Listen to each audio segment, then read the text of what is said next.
Sup, my name is Ryu for the Yugioh Welcome to the top 10 countdown, the top 10 budget decks from now to Invasion of Venom, because once Invasion of Venom comes, prices will dramatically change for certain decks, and possibly stuff that I mentioned, so that's pretty much why I like to just be very, very informative and update the list as needed. But before it gets started, I know not everyone's budget is exactly the same, so I'm just basically going to give my 10 top choices if you're in a budget range of 200 and under, or 150 and under, because that's a pretty fair estimate for a collectible trading card game. You do it over time, next couple of months or whatnot. That's to be fair, but not everyone's budget is quite as expensive. Some people may only have 30 or 40 or 50 to spend. So if you know something of that range for people who are looking for that, and I didn't mention in the video, please help them out in the comment section by dropping down a deck that you know that may be in that price range, maybe I left out, and that hopefully when we get to Invasion of Venom won't skyrocket. I'd like to mention, before this video gets completely underway, there is, I want to say if we left them off, I'm trying to double check, Ghost Tricks and Sylvan. Those are also great decks that you can choose. There's plenty of budget decks that obviously I'm not going to have time to talk about on this video, but as always, that's what you guys are for in the comment section. So let's get this underway. You're looking for a competitive deck or semi-competitive deck that will take you at least a, say, 45 to 50% range of win to loss ratio. I think that's fair enough to say. That's a pretty good damn fucking standard you want, to be comfortable with. So my first choice at number 10 is Vanilla Pendulum. This is pretty much normal Pendulum, and the words don't sound right. That's okay, don't worry. It's pretty much the pendulums that don't have monster effects when they're on the board as monsters, and you pretty much are just old school vanilla beatdown. That's why it was called, because affect monsters, and then you had your normal monsters, and normal monsters were called vanillas. You can use Heart of the Underdog as a massive draw power engine. Of course, the deck gets kind of curb stomped by anti-spell fragrance. What pendulum deck doesn't? So you gotta have outs to that. That is definitely a thing, at least in a side deck. You can put in like fairy winds and whatnot and just be completely ready for it. So that way you don't get like completely wrecked by it. Not to sound the wrong way. I'm not trying to sound like an ass. But that is a thing that can happen. But, to the point, the deck is able to spit out a lot of powerful monsters, whether it be really, really cheap exceeds or whether it be more high-end things, whatever you want to do with it. There's plenty of ways to build it. You can use tuners, you could just use exceeds, or you could just use a tribute engine and use them as a draw power engine, especially that there are a lot of dark normal monsters that the deck can utilize and go into a Lore of Darkness. Now, you also can run an Ultimaya build, so if you do have Crystal Wing, you got it off your friend, or you pulled it out of the pack, or your friend hooked you up, whatever the case may be, then I definitely recommend that version too, because that is also an amazing version that you can go with. So there's a lot of flexibility with that one deck. You're not just limited to one style of it like a lot of these. I'm not trying to knock the decks that I put on this list, but there's a lot of them don't have that flexibility between builds. Next one I want to mention is actually one that I personally enjoy playing, and it's actually, I believe, under $100 you can get everything. So for my number 9, I decided to mention Harpies, because believe it or not, this deck has a really good matchup with one of the more popular rogue decks called Magispectors. So you could pick out their back row one by one and just use your normal summons with Harpy Dancers. Nothing in the deck should be really expensive off the top of my head that I'm thinking about, outside of probably Twin Twister, and if you choose to run it, Raigeki. The deck can run Pod Desires. I've heard people having success stories with it, but for personal reasons, I just am not a giant fan of the card, and I don't believe it's going to be able to get a giant use in Harpies like it normally would, but that's just my stance on it. That's my personal preference. So your personal preference may vary, but Harpies are definitely one to look out for, because they're able to, just swarm the board with Hysteric Party, and you have 5 monsters, and of course you can go Utopia Lightning, which is getting reprinted in the European-only special edition. Thanks, Konami! God damn it, thanks. But to be fair, Utopia Lightning isn't that expensive either. It's about $10. So you have plenty of ways of going from there. There's plenty of ways to really design Harpies. Well, okay, technically there's 2. You have Dragoony Harpies, which if you go check out Miss Valley Master on his YouTube channel, You just type in Miss Valley Master, he'll pop.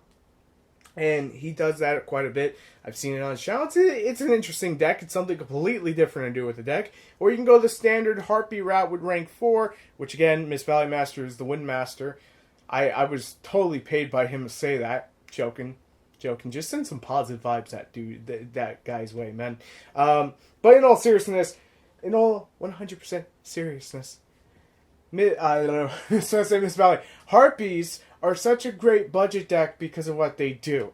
Any deck that plays a lot of back row is going to get pooped on. Now, they do have a harder matchup with something like Blue Eyes, but that's kind of to be expected. What really doesn't have a hard time with Blue Eyes nowadays? It's a lot harder to really jump over a deck like that with a budget tier deck, but there are a few other choices that may help. Alright, moving on from Harpies, we're going to be talking about our number 8 pick, Super Heavyweight Samurai.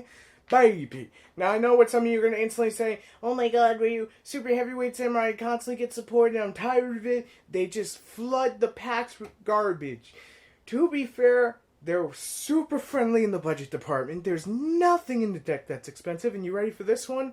You absolutely ready for this one?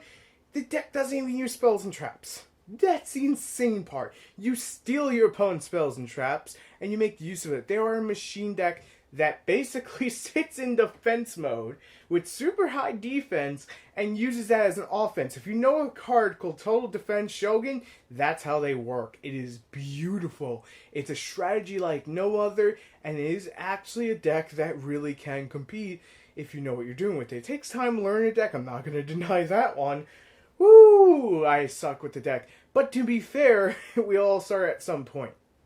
So Super Heavyweight Samurai are really like low end, price wise. They're super cheap. They do use an extra deck, but there's again nothing. You're not gonna need that Sight from Lord Omega. You're not gonna need 3 of them. You're not gonna need Pot of Desires. The deck functions on its own cards. It doesn't use spell cards.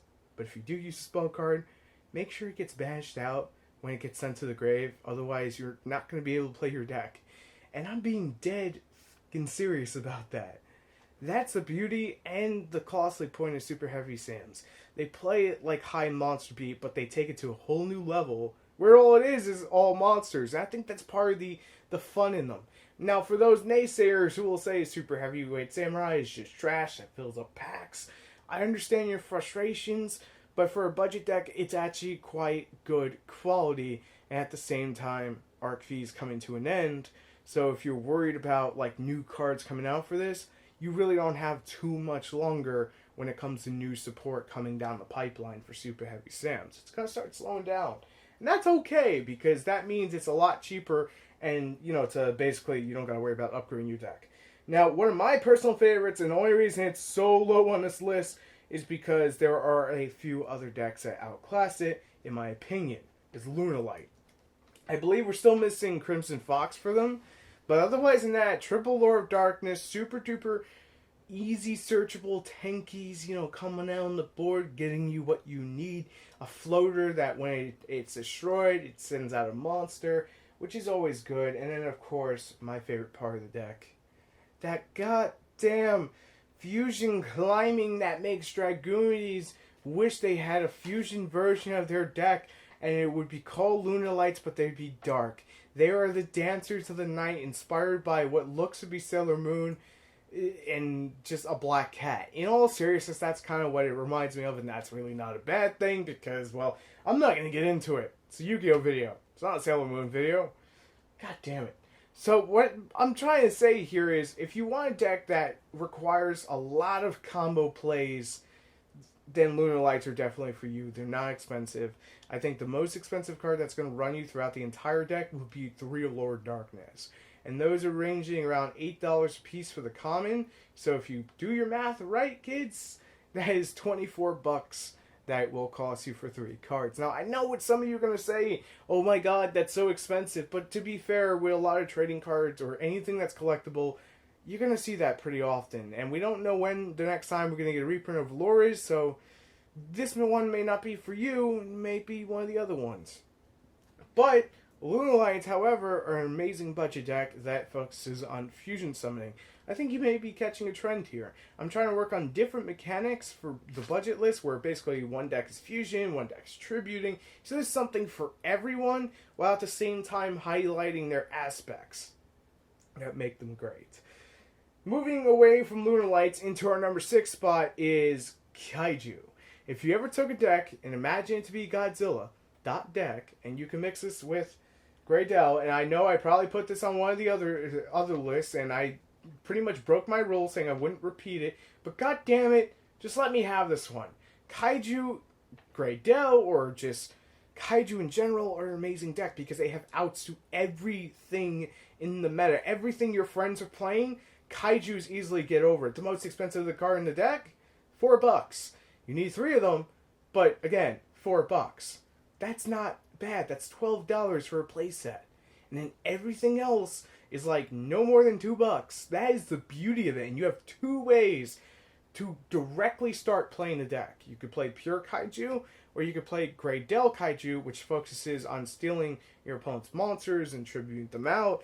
And I like that version a lot better personally because I feel it has more going for it. And then if you really want to get nutty about it later on the line, you can expand your deck in a Necross Kaiju or just whatever Kaiju variant you choose. It's actually really good. And it's something that is topping regionals. So it's still not expensive. I highly recommend picking it up. Even if you're not looking for a budget deck and you want something just on the side to like mess around with, it's like your side girlfriend. I won't tell her, I promise. That's a terrible joke. Don't do that kind of shit. But Kaijus are the perfect way to like cheat on your deck. Be like, hey, it's Blue Eyes. Don't worry, baby. You're my number 1. But Kaijus, they're just my side bitch. In all seriousness, I'm getting so bad right now with this. But Kaijus are an amazing deck. Don't listen to my corny ass jokes or over the top jokes. Kaiju are just amazing, and you should look at them nonetheless. I'm making myself laugh so hard. Number 5, Amorphage. It's a deck that doesn't get a lot of respect, but it should. And I hate to sound this way, it's a degenerate deck that basically locks you out and says, you cannot play Yu-Gi-Oh! Because Yu-Gi-Oh! Is not fun when you play. Player interaction's not needed. That's kind of the situation with Amorphage. But, if you're a budget player, and you're looking for something semi-competitive, and you're looking for that advantage, maybe you enter tournaments, you got enough to enter tournaments, but you don't got tons to spend on a deck. This is a good way. You throw your opponent off, you make them rage a little bit. If your opponent's a lot calmer, they're going to be able to get through it, but god damn it, the deck's annoying. I'll say that much for goddamn sure. Amorphage are a pendulum deck that doesn't really pendulum summon. They more focus on locking your opponents out with their scale effects, like, the pendulum scale effects. So they're a really unique way of playing pendulums while at the same time kind of not playing pendulums because you're going around the anti-pendulum deck where you don't pendulum summon, where all you do is summon a giant monster that's a Vanity's Emptiness that just goes, you cannot special summon, and it's bigger than Fossil Dino, and it's nasty as hell and can be protected by Gospel Revival. So there's that too. Amorphage really can't expand out to be another deck, just like Kaiju can expand out to become something else. Amorphage really doesn't have that going for it, so take that into knowledge. Once you're in Amorphage, you pretty much are stuck with Amorphage unless you get rid of them or something. That's the boat you're in, and you have my apologies, but I don't like degenerate decks that are one-sided, and I sort of still like Mermel, but it's kind of that just lack of player interaction is no fun for me. It's no bueno. So it's definitely, hopefully I said that word right. It's not a good situation for me personally. My number 4 pick may surprise a few people. It's actually Chaos Dragons. This is a little more higher end on the budget, to be fair. Not because you need everything shiny and pretty. It's more because the most expensive cards in the deck are going to be Allure of Darkness at $24 for a playset. That's the low end. And a Cypher Emerald Omega, which is about $50. Everything else, however, is super cheap, outside of Laboratory Dragon at $7. So if you got a little more extra spending cash, and you're looking for something that's got a lot of flexibility, and probably will get indirect support down the line, anything that comes in light support, anything that comes in dark support, this deck can instantly use. And there's tons of builds, there's tons of ways to go around it. You don't have to glue yourself to one version. There's Chaos Zombie Dragon, there's Chaos Dragon, there's Chaos Mill Dragon, which is just like focusing on getting everything in the graveyard as fast as possible and utilizing from there. There's a Burning Abyss variant that focuses more on rank 3s. I don't know how well that does nowadays, considering that most of the good rank 3 stuff kind of got limited and head chopped off, but it's still the way to go about it, and you're talking to someone who really knows about his Chaos Dragons. I mean, everyone thinks I'm just the Blue Eyes guy, but in reality, I'm the Dragon Master. Because it's in my name. Okay, corny jokes aside, enough with that shit, Ryu.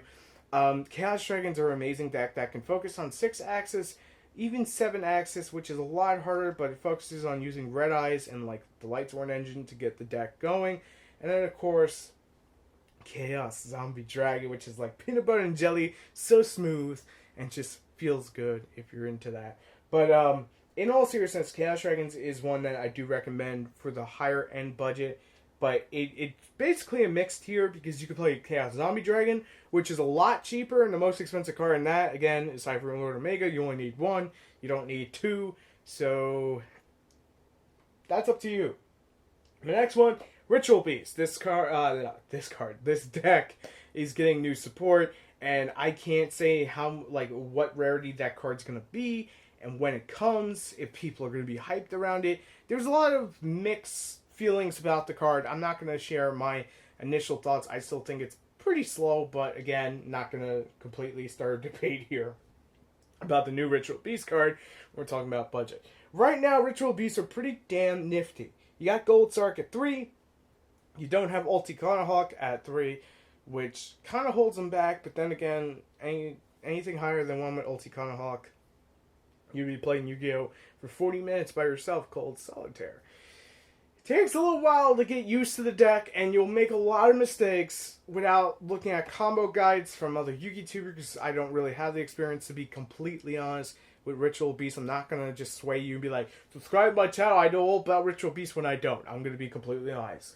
But Ritual Beasts are a fantastic deck that focuses on banishing stuff out, then recycling it. The best way I can always describe Ritual Beast is a cross between Gladiator Beast and Infernoids.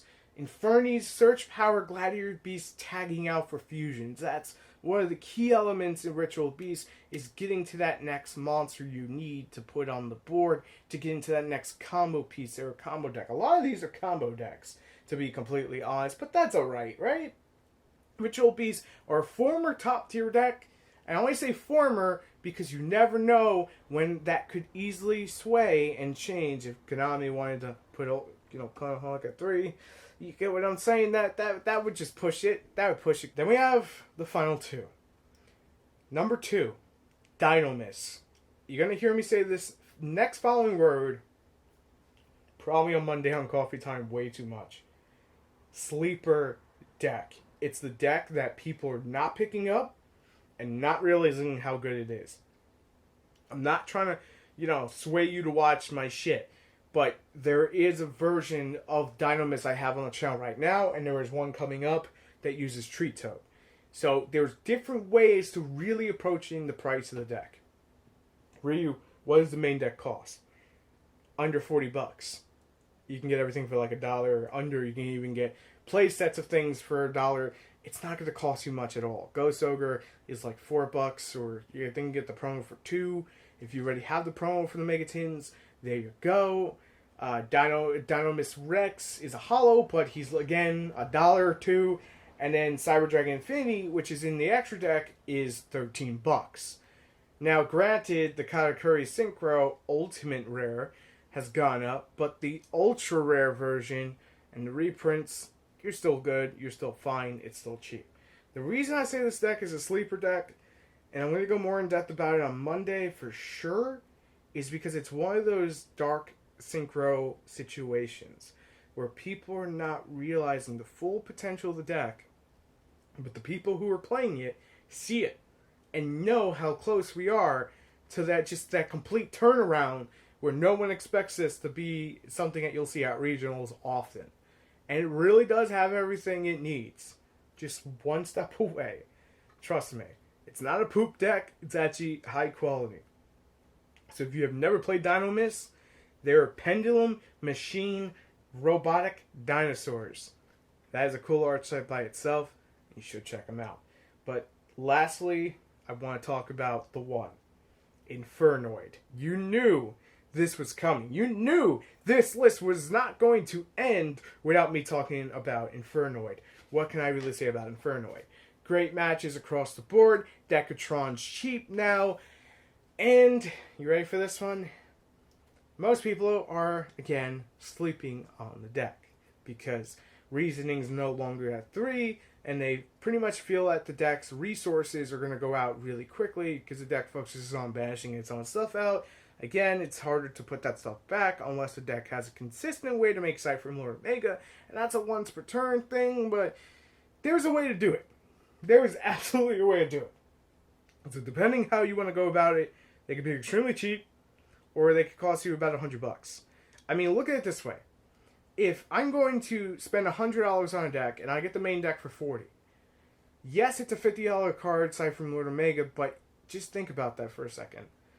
You were going to spend $100, you bite the bullet, and you can play the deck just 10 times better. That's just how I see it. Maybe I'm the only one who does, and maybe that's not right for you. Maybe that other $50 can go somewhere else.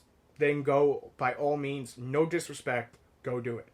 The point of this budget list is to give you different ideas and to create a discussion pool in that comment section that people can come together and see what other budget decks are out there, not just what I'm telling you. So don't be afraid to jump in the pool that is the Yu-Gi-Oh! Council's comment section. We're all pretty nice. And go see what's in there. But Infernoids are a great deck. They really are. They just never really had that time to shine as meta. They only had a glimpse of it. And it was taken away from them by nasty Konami. Goddamn Konami. How could you? Infernoids were innocent. Infernoids were innocent in 2016 anyways. I just want to say thank you guys so much for watching and putting up with my semi-stupidity at times if I sound tired or exhausted or sick. I'm not sick. I'm exhausted. I'm tired. But I make these videos for you guys because I know that you guys enjoy it. And quality over quantity. Quality over quantity. In the next couple of days, I have a few announcements. All good to talk about. But we'll talk about that at the very, very, very, very end of coffee time. Because I always listen to you guys. And I do what's right. I try to. I try to make the content better. And you guys just tell me I am, but I feel good. Anyways, hopefully you enjoyed it. And hopefully you'll tune back next week for the next Top 10 Countdown. Let me know what you want to see on the Top 10 Countdown. I already have a few ideas, but I always like hearing from you guys. It means the best. It means the world. It is the best. Thank you guys so much for tuning in. See you on the next video. Peace. See you tomorrow. Good night.